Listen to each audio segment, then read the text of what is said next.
I'm JTP, a survival game veteran. In this series I'll be teaching you how to survive in one of the most hostile environments in the world, Ark Survival Evolved.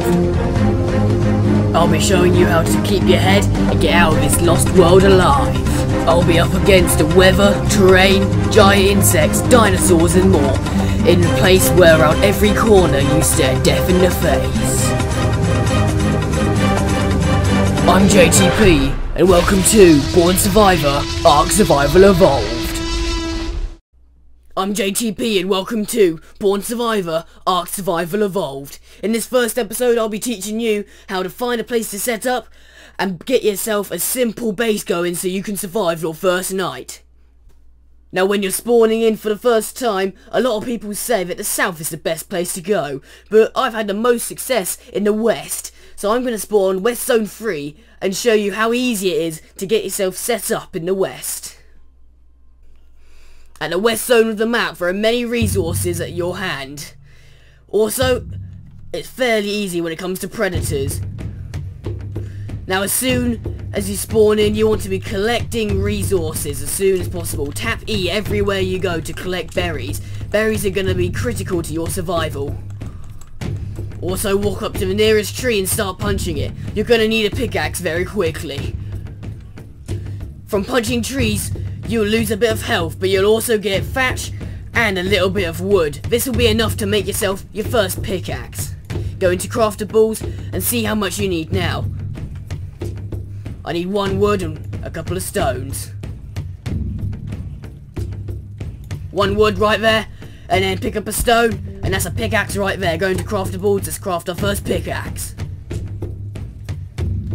While there's crafting, I'm just going to get to work again and grab some more berries, because berries are going to be critical to our survival until we can start hunting.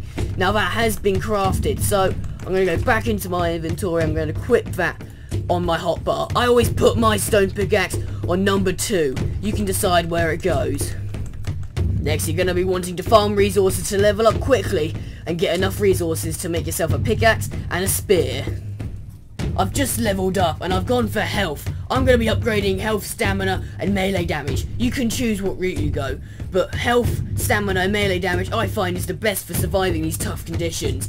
Now, when you go into engram points, you've got a certain amount of engram points you can spend. You get engram points by leveling up. I'm first going to get the spear and the stone hatchet. The hatchet requires some flint, so bash on the nearest rock to get some flint. Once you've got the flint, you can make yourself a hatchet.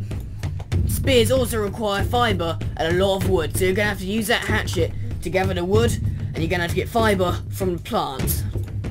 As we collect resources, we're going to start heading up north, that's towards the red obelisk. At the moment, we're in the southwest of the map. We're going to head up on the west coast, up north, to a certain spot I like to camp out. On the way, remember to constantly tap E. This will make sure you have enough resources to make your journey, and enough to sustain yourself when you're there. Also remember that danger is around every corner. Stay alert and be ready to run at the first sight of danger. I've just collected enough flint to make multiple spears. I advise always having 3 spears on you at all times, as spears can break at any moment. Having 3 spears on you will make sure you're safe in a battle. Now if berries aren't cutting it for food, you can hunt small dodos at the start of the game. They're easy to get and go down in 1 to 3 hits. They don't give you a lot of meat, but they give you just enough to keep you going. Later on, when we're a higher level and have better tools, we can go for bigger animals. Remember, whenever you're collecting resources, the hatchet gets you primary resources, and the secondary resources come from your pickaxe. The pickaxe will get you mainly meat on an animal, whereas the hatchet will get you mainly hide. On a rock, you'll get mainly stone from a hatchet, and mainly flint from a pickaxe. Just leveled up to level 2, and I'm going to continue going up in the health. Now I'm going to grab some cloves. Cloves are going to help me stay alive when it's cold, and they're going to give me a little bit of protection. We're also going to get a fire so we can cook up that meat. It's important to note that when you're on the move, when you first spawned, you shouldn't be sprinting a lot. You don't have a lot of food to burn, and sprinting will make you hungry very fast. I'm now approaching the point I want to build my base. When you come across the first waterfall you see along the coast, you know you're almost there. About 100 meters further up here is where we're going to set up base. As you can see, it's close to the coast, so it's not that dangerous, but it's right on the outskirts of the jungle, so we're going to have plenty of resources to play around with. Right, we've got to the spot where we're going to build.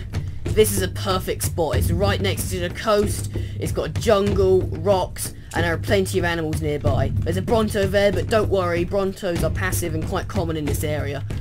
As soon as we arrive, we want to be collecting as much thatch as possible. We're going to be making a thatch base 4x4 too high. Now use your pickaxe to smash on trees to get thatch.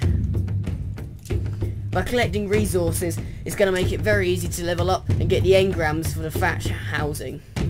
Now we're going to concentrate on health until it's at least 150, and we're now going to buy thatch foundation and thatch walls. Also, thatch wooden door frame. This is going to be the foundation for our base. When you're working, your tools will degrade and break very quickly. Now if you've got the stuff in your inventory to fix it, and it's on your hotbar, all you need to do is press the number it's on, and it'll automatically make you a new one. It saves the hassle of going into the inventory and making a new one that way. Now night is ascending very, very quickly, so we need to get our base going nice and quickly. I've now got enough resources, so we're going to quickly build a foundation and get a basic base going. Alright, I've got enough here to get a basic shelter going. This is going to protect us from random dino attacks, the weather, and every other danger around. It's not complete yet. We still need a second layer, a ceiling, and a door, but it'll do for now. I'm going to go back out and farm some more materials to get this house up as fast as possible. Just while I'm here, this giant thing is a care package, and you can find some very valuable stuff in here. However, I'm not at a high enough level to get the green care package right now. It's level 15. The first care package I can get are the white ones, which you can get at level 5. Now I'm currently running away from a dillo. They're surprisingly easy to take down, so I'm going to show you how. Their attack comes from the front as they spit at you. If it hits you, it makes you blind. So as they spit at you, you've got to strafe to the left or the right so it doesn't hit you. Like that. Now their bite also comes from the front. So if you can just circle them and hit them at the same time, they're easy to take down. Even a high level dillo is easy to kill. They don't give you a lot of resources, but it's worth the meat if you haven't got anything else.